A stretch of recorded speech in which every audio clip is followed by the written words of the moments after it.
Purls of Wisdom video where we're using crafting to visualise climate change. I'm Elspeth and I'll be talking you through today's videos. We have a fantastic array for you. Firstly, we're going to learn which data we need to look at online to be able to make our patterns. Secondly, we'll learn how to use the data to create our patterns. And then thirdly, we'll look at how we can visualise this data.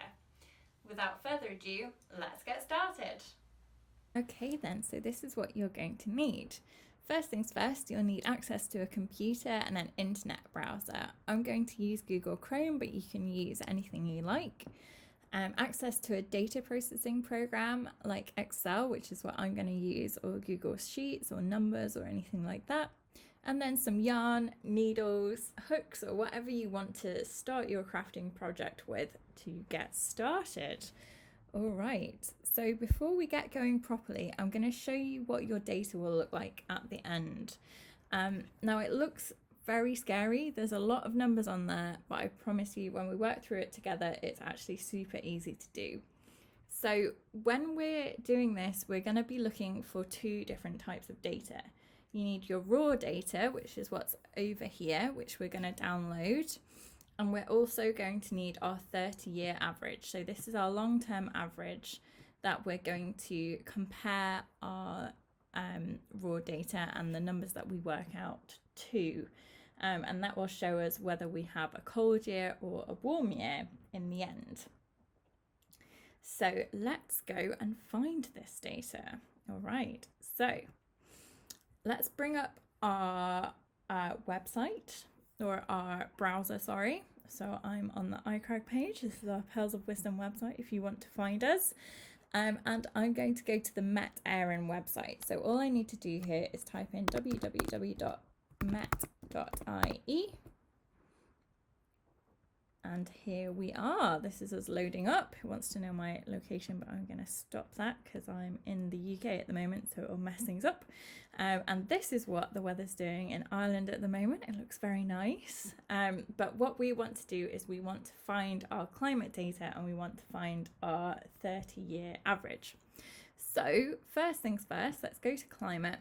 And because we need that 30-year average, the long-term average that we're going to compare our data to, I'm going to look at this web page first, and this will show us the data that's actually available to us, because we don't want to go and find data or original raw data from a station that we then don't have a 30-year average for. So I can see that there are how many? 1, 2, 3, 4, 5, 6, 7, 8, 9, 10, 11, 12 stations that we can use. So I'm based in Dublin, so I'm going to use Dublin Airport. Let's click on that. Now, first things first, there are a lot of numbers on this page. But these are all very important and very interesting numbers. So what we've got here on the left-hand side are all of the things that have been measured. And then these are all of their values throughout the year, their monthly values, and then the yearly average here. So what we want is whatever we are going to use to make our project. So you can use whichever one of these that you want because all of the data is available. But what I'm going to use here is actually the mean temperature value. So this is what I want to show with my knitting project. So if I read across, we've got all of the monthly values, but what I'm interested in is the yearly value, because this is really what's best to show that climate change throughout a long-term period. So I'm going to remember this number 9.8 because that's what we're going to need. And if we go back to that data that I showed you earlier, that's that number that's in here. All right, so let's go back to the website there. Okay. So we've looked at our 30-year average. Let's go back to this tab here, which is back on the Met Eireann website. We'll keep our averages tab open. And let's go to climate, and then we want the raw data. So what we're going to go for is we're going to go down to historical data there. Okay, now this page is brilliant because it shows you all of the different data that is available from Met Eireann. It's all raw, unprocessed data, but it's all fantastic for what we want to use. So first thing you need to look at is your data resolution, and they have 3 lots here, so hourly, daily or monthly. Monthly is ideal because there's not too much to work through, but the main measure that they have here is for rainfall, and because, like I said earlier, I want to look at mean temperature, I'm not going to click that. Hourly, you're just going to get far too much data to sift through, so we'll steer clear of that one. So what we're going to click is daily. Now remember earlier I said that I was going to look at the Dublin airport 30-year average. So if I go for Dublin, and then if I go down to Dublin airport there, then it's located our station, which is brilliant. So the next thing up is the parameters part. So these measures here, all of these parameters, are what we had on the left side of that table on our other page.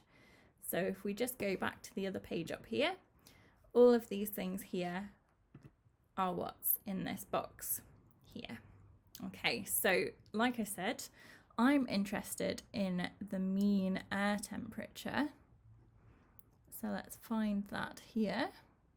Oh, it doesn't actually seem to have it.